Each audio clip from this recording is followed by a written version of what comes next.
Produit avec le soutien de la MDJS. Bienvenue à tous dans Icône, le nouveau podcast de Radio Maalif.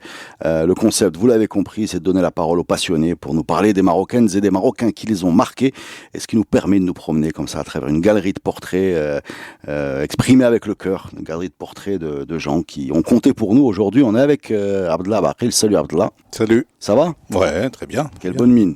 Et Driss Laraqi. Alors, si vous ne connaissez pas Driss Laraqi, si vous étiez au boulevard, il s'appelait le boulevard des jeunes musiciens vers 2002-2003, c'était lui qui présentait sur scène les groupes. Exactement. Voilà, devant un public taquin qui mettait en avant un manque ma chauvitude. Un manque de capillarité.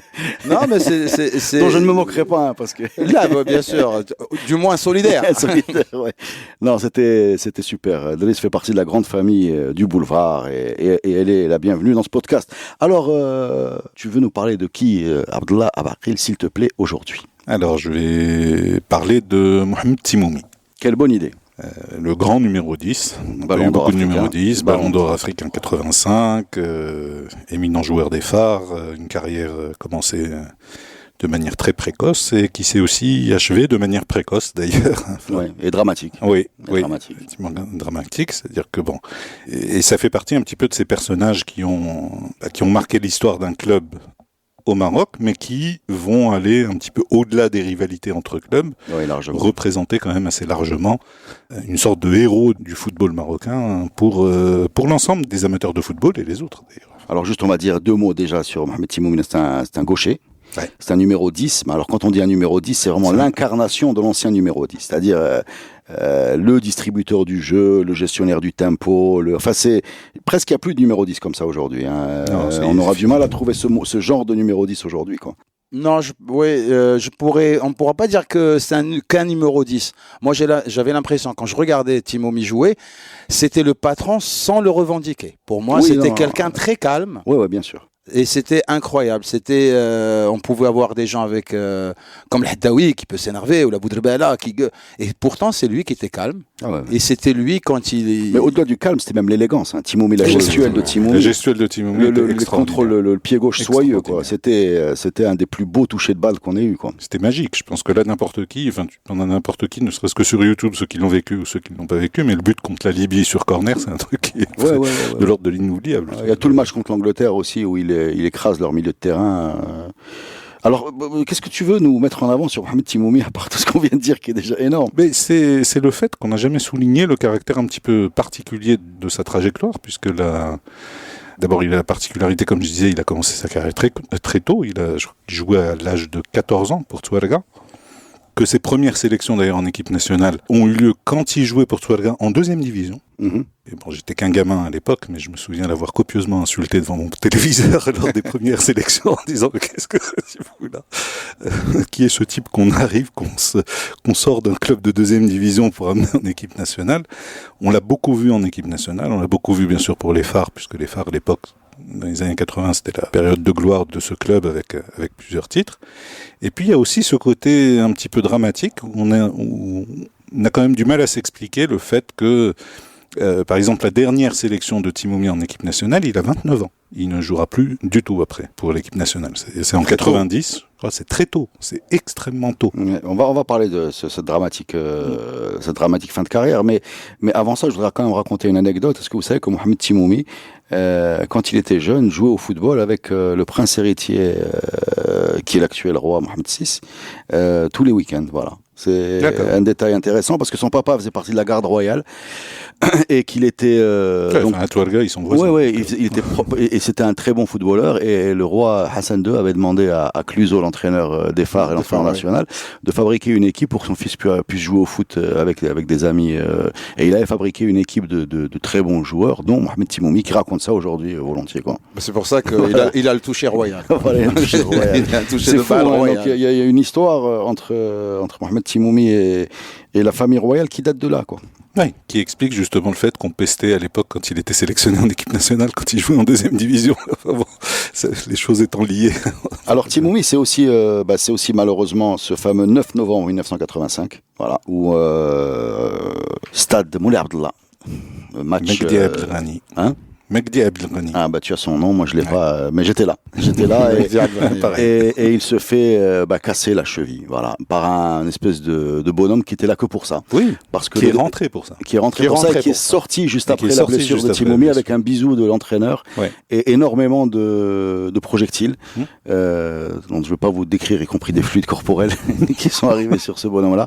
C'était pour vous dire l'impact que ça a eu au Maroc, la blessure de Mohamed Timoumi. Elle a fait l'ouverture du journal télévisé. Ouais. Voilà, il y avait le journal télévisé qui avait commencé. Il avait commencé par Mohamed Timoumi est blessé et le roi va l'envoyer je ne sais où pour se faire il va être soigné pris en charge, mais c'était une information retentissante parce que ce bonhomme-là était la colonne vertébrale de notre équipe et on aimait beaucoup cette équipe. Non, et puis il faut savoir, il se fait briser la cheville, donc c'était demi-finale de la Coupe d'Afrique, de la Coupe des clubs champions qu'ils vont gagner de l'époque, qu'ils vont gagner, que les Phares va gagner après, et c'est à quelques mois de la Coupe du Monde. C'est-à-dire, on est vraiment dans un espèce, le drame, c'est-à-dire, c'est le maître à jouer de cette équipe des Phares, mais aussi de l'équipe nationale. C'est très clairement, le Ballon d'Or africain, le meilleur joueur qu'on ait à disposition, qui est victime d'un véritable attentat prémédité de la part des... Et en plus, il n'a pas été expulsé, le joueur égyptien. Non, il est sorti. Mais à l'époque, c'était pas ce genre d'agression était rarement... Alors, la blessure, exactement, elle arrive 6 mois avant la Coupe du Monde et les Marocains commencent à suivre avec passion la récupération de Timoumi, etc. Et il y avait un côté un peu sacrifice de Mohamed Timoumi qui va effectivement jouer les 3 matchs de la Coupe du Monde, les 4 matchs, puisqu'on passe en 8e de finale dans des conditions de grande douleur. Et peut-être qu'ils vont causer justement cette fin de carrière prématurée parce qu'il va forcer sur son pied. Il va avoir un 9 sur 10 lors du Maroc-Portugal par l'équipe et il aime expliquer qu'il a eu ce 9 sur 10 avec un seul pied. Non, parce qu'il est adorable quand il te raconte ça. Il est génial ce bonhomme, il te raconte tout ça avec beaucoup de simplicité et il y a eu cette injustice. On se dit mais si c'était le Timoumi d'avant la blessure, vous auriez vu encore autre chose, quoi. Oui, parce qu'on sentait, nous qui l'avions vu jouer avant la Coupe du Monde, ça a surpris les observateurs qui le découvraient à ce moment-là, mais ceux qui l'ont vu jouer avant la Coupe du Monde se rendaient bien compte, il était très bon, il n'y a rien à dire, mais que c'était légèrement en dessous de son niveau habituel. Il était légèrement en dessous. Il le dit, et j'ai une citation de lui-même, j'ai fait une interview à pas très longtemps de Mohamed Timoumi qui dit je n'étais qu'à 70% de mes possibilités en Coupe du Monde. Regarde bien les images, quand j'accélère, je boite un peu. Ouais. Et c'est vrai. Quand on regarde voilà, donc il est contre des monstres physiques. Hein. On parle de l'Angleterre, voilà, et il est à 70% et il sort ses matchs phénoménaux, quoi. Ouais. Et silencieux, toujours discret, toujours très... Ah oui, non. Il y a aussi un personnage comme ça, sans esclandre, pas de star system, pas d'éléments, alors qu'il le mériterait. Oui, non, mais c'est tout à fait. Il a sans doute payé. Hein. Il a sans doute payé parce que il va signer à Murcie. La surprise générale, voilà. Petite équipe, et il parle aujourd'hui très clairement d'une arnaque. Voilà, il te le dit aujourd'hui. Si tu vas te poser avec lui, il te dit c'est une arnaque. On m'a vendu dans mon dos. J'étais blessé, c'était le moment où j'étais censé vraiment passer 6 mois de repos pour reprendre une deuxième partie de carrière avec des bonnes bases. Et quand j'arrive à Murcie, le premier match est contre le Real et je suis convaincu qu'ils savent que je suis blessé et qu'ils vont me laisser me reposer. Et non, ils rentrent tout de suite sur le terrain.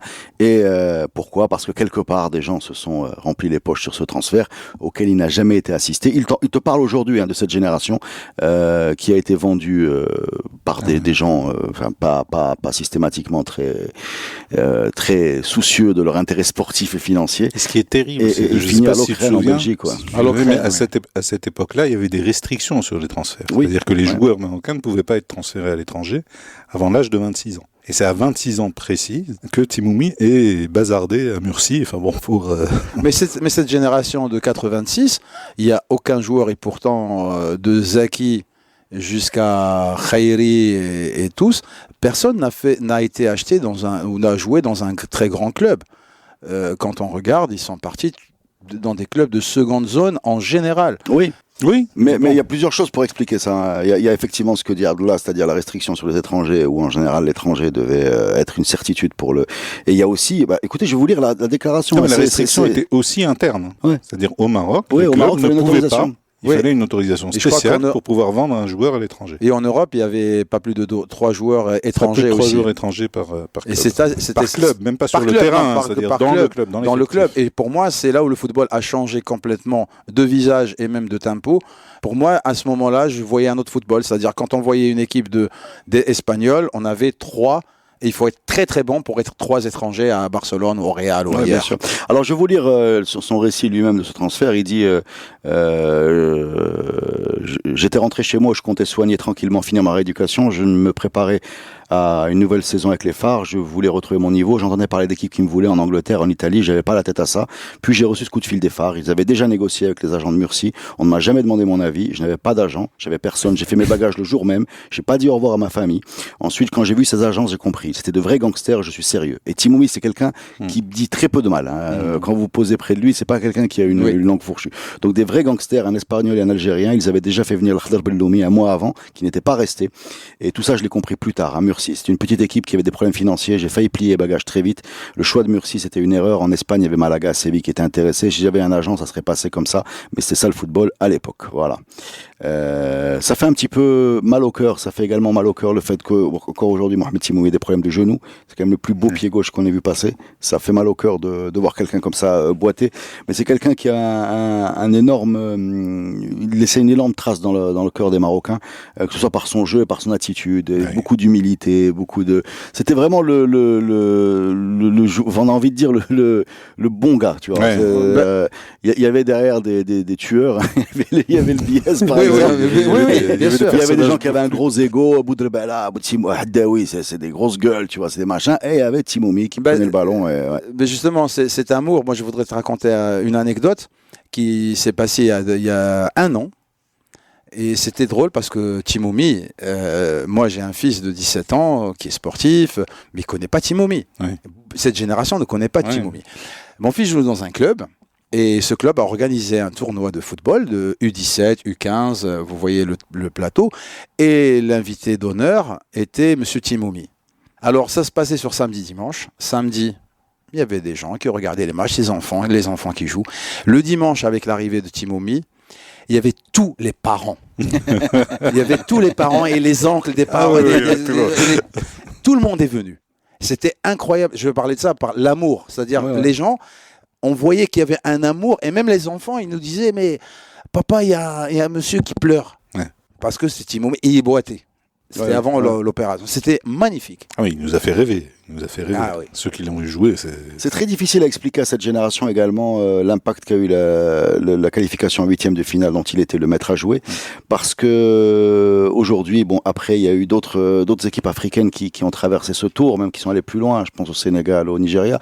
Mais avant nous, on a passé, je me rappelle, 6 mois entre le tirage au sort. On apprend qu'on va jouer contre l'Angleterre, qui en gros est une nation énorme. La Pologne, qui est 2 fois demi-finaliste. Ex-demi-finaliste. 2 fois.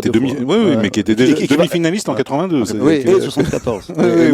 Oui, 2 fois demi-finaliste. Non, mais c'est-à-dire la Coupe du Monde précédente. L'édition d'avant. Et le Portugal qui finaliste de la Coupe d'Europe. Voilà, finaliste de 84.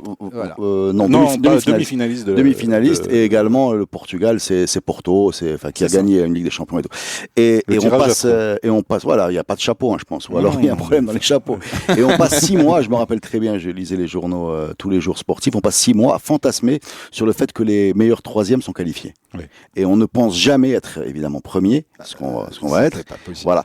Et on arrive, et c'est très difficile d'expliquer qu'on n'était pas benchmarké. C'est-à-dire qu'on n'avait aucune idée. On voyait bien que nos gars étaient forts, ils perdaient aucun match, on avait une défense de malade, mais on jouait, on avait battu le Malawi, la Libye, l'Égypte qui était costaud. On n'a aucune idée de ce que va donner le test d'étanchéité, parce qu'on n'a pas d'éléments.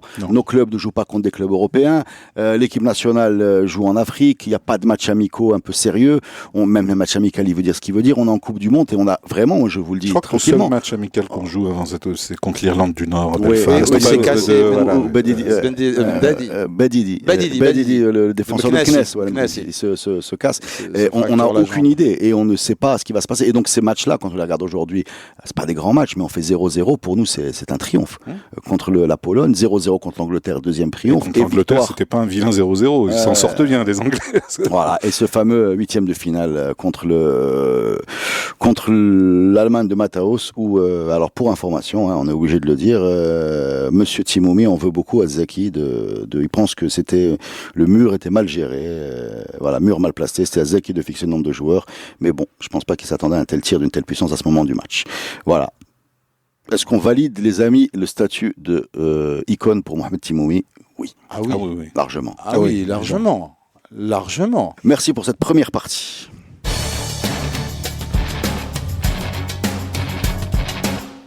Alors, Dressahaki, tu es venu nous parler de qui, s'il te plaît?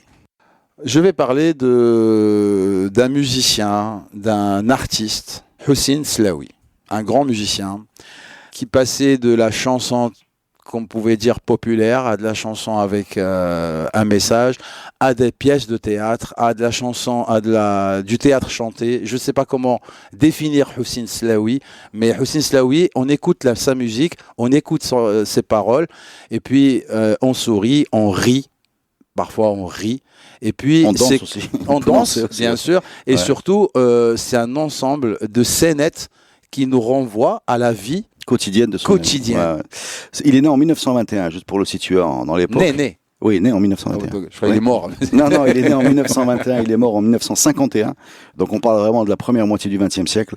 À 30 ans. À 30 ans, voilà, c'est une météorite. C'est un peu le Jim Morrison, le Jimi Hendrix. Voilà, c'est le fameux club des 27 ans. Lui, c'est 30 ans, c'est donc très jeune. Ça va encore plus figer son passage dans la mémoire des gens. Et il y a quelque chose qui frappe quand on écoute Hussein Slaoui, c'est qu'il écrit des scénettes qui sont dans le réel. Voilà. Il est une sorte de chroniqueur social de son époque. Il n'est pas dans une espèce d'abstraction poétique. Enfin, il va faire ce que vont faire plein de musiciens après, etc. Il y a énormément de gens dans le hip-hop, par exemple, ou le folk américain, qui vont raconter le quotidien autour d'eux. Mais lui, il va le faire très tôt dans un environnement qui n'a pas vraiment l'habitude d'utiliser le quotidien comme étant un élément poétique. Voilà, exactement. Et il le fait poétiquement, et surtout la scène. Et ce que j'adore, moi, pourquoi j'adore Hussein Slaoui, il est mort avant que je sois mais pourquoi j'adore, c'est-à-dire que quand j'écoute Hussein Slaoui, par exemple la chanson d'Yel Hderasek, il explique un phénomène, un souk. Il dit, et moi ce que j'adore en ça, franchement, c'est que arrêtons de dire que les Marocains sont beaux, sont sympas, sont gentils, sont bien. Il dit, il faut faire et il ne soit pas bête, et que le boucher, il va donner le mqaddam بالتمام, فهمتيني, وانت غتسنى. C'est franchement, et en plus de ça, c'est quelque chose de, c'est-à-dire que c'est comme ça, c'est drôle, c'est actuel alors. C'est actuel maintenant, mais lui, il n'est pas venu pour dire je t'aime, ou la vie est belle, ou la rose, ou c'est poétique. Quand il parle d'un homme qui, sa femme, en une phrase, il explique que c'est la femme qui porte, c'est la femme qui est la chef de maison, en une phrase. Porte la culotte. Qui porte en une phrase, sans trop appuyer, et lui dit, va acheter, c'est عند المخرشفة. شكون هما المخرشفة اللي كيبيعوا الراس مع الكرشه. Elle lui explique ce qu'il doit faire. Et attention, عندك, c'est hallucinant, c'est-à-dire que tu n'es plus dans la chanson, tu es en train de dire, moi je vois le bonhomme et je vois la femme qui lui parle. Tu es dans le théâtre. Mais on va écouter un extrait de Hderasek.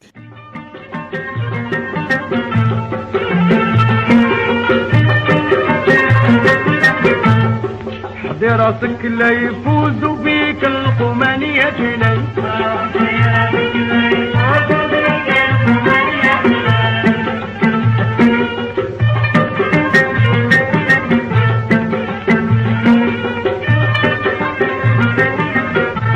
درنا البنات كاملين نساء ورجال مصافين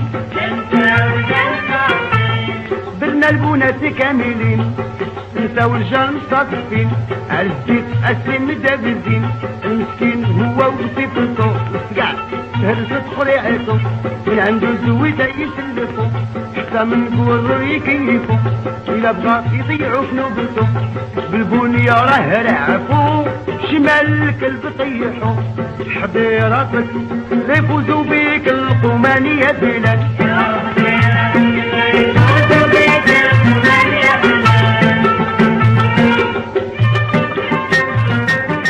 Voilà. c'est une critique sociale, mais c'est une description qui est faite avec tendresse. C'est-à-dire qu'on n'est pas dans la dénonciation, on n'est pas dans la revendication, on est dans regardons-nous vivre et rigolons ensemble de nous-mêmes. Voilà, c'est ça ce que je perçois chez Hadis C'est de l'autodérision. L'autodérision, festif. Voilà ça. Festif. C'est shiddan. Shiddan, mais en même temps, il rigole. D'ailleurs, entre guillemets, la pièce, elle a de la chanson Hadi. Alors, il n'est pas connu qu'il y a un sketch qui en dit long, juste avant. Qui en dit long, qui est actuel. كيجي دابا كيجي حسين السلاوي تيقول له واحد صاحبه هاي هذا حسين السلاوي تيقول له وي هو انا تي والله يا ودي قالوا لنا متي tu es mort قال لهم لا صاحبي وانا باقي je suis vivant قال لي لا اللي قالها ما يكذبش c'est-à-dire la rumeur elle est plus forte que la réalité. On parle des années 30. Ce qui est drôle, hein, puisque tu parles de l'idée de cette affaire d'une fausse mort, tous les grands musiciens marocains ou même maghrébins ont chanté sur les rumeurs de leur mort qui قالوا حسني مات مثلا. Il y a eu des histoires comme ça et qu'il a été obligé de démentir en allant à la... Ça fait apparemment il y a un truc chez nous où je sais pas d'où ça vient. On aime tuer prématurément. Je sais pas. Mais je pense que c'est... Et lui c'est le seul qui l'a traité parce que Hasni il dit قالوا حسني مات حشوم عليكم يا عدياني والوالده بكات حشوم عليكم يا عدياني. Donc il le met sur la culpabilité et lui il est dans un autre degré. Non, il est dans le sketch. Voilà, il est dans le sketch. Voilà. Et autre chose que moi j'adore Hussein Slaoui, c'est que on entend Hussein Slaoui, mais Hussein Slaoui a fait rentrer le piano dans la musique marocaine. Il a joué avec un piano, il a joué avec une mandoline. C'est-à-dire que déjà dans les années 40, il a pensé qu'il n'allait pas rester avec le oud ou la bndir. Il a changé tout ça. Il a joué avec c'est-à-dire s'il y avait la guitare électrique, peut-être qu'il aurait... Il y a une modernité dans ce qu'il fait. D'entrée de jeu, c'est-à-dire dans les thèmes aussi. Hein, je pense aujourd'hui que il y a énormément de gens, s'ils écoutaient sa chanson américaine, vont découvrir ce que c'est que l'arrivée des soldats américains avec leur chewing-gum, زين والعين الزرقاء جابوا كل الخير. Voilà, avec il décrit le chewing-gum, ok, come on, bye bye. Et puis il décrit lui qui est amoureux, lui qui n'a plus place. C'est ça ce qui est génial. C'est-à-dire que les femmes ne regardent plus. Il est plus dans la compétition. C'est magnifique. Ouais, c'est magnifique. Et on va écouter un extrait de Hussein Slaoui.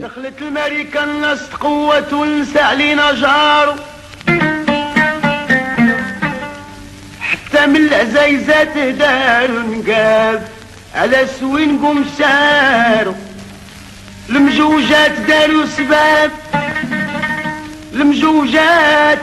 سباب على رجالتهم غابوا الزين والعين الزرقا جنبكم خير اليوم يمشيو بالفرقة البنات ما تخير شحال منهم معشوقا داروا لها الشان الامريكان اسمع غير اوكي هذا مكان الزين والعين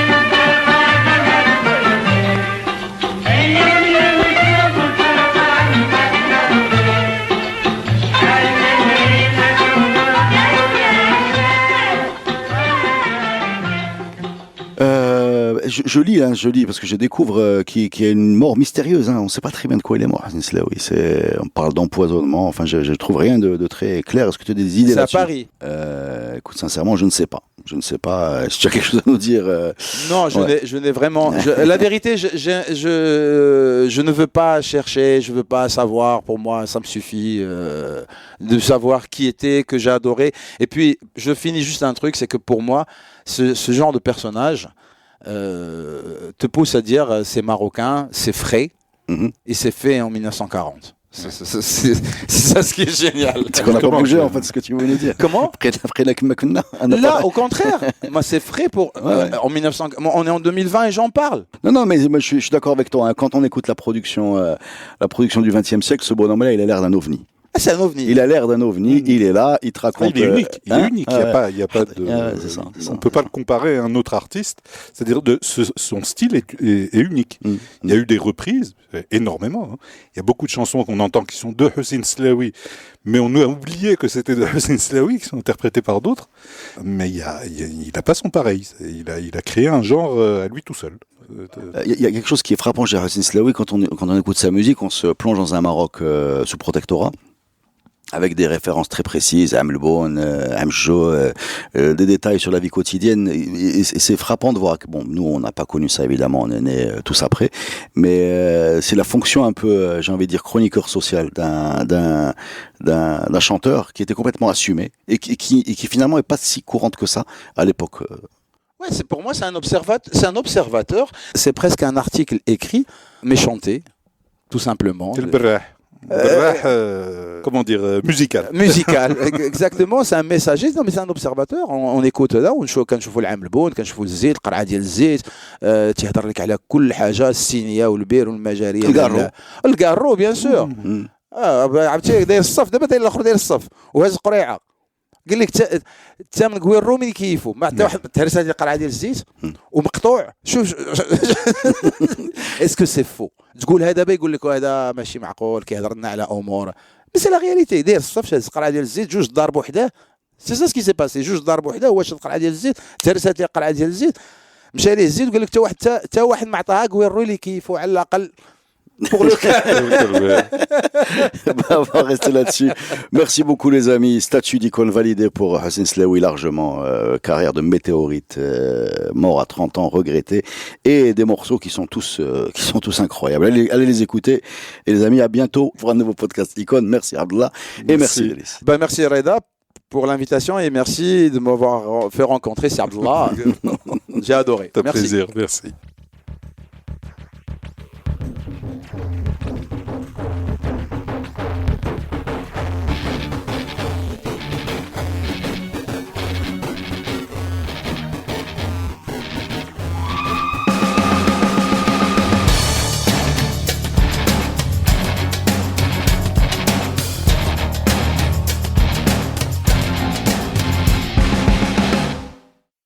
Produit avec le soutien de la MDJS.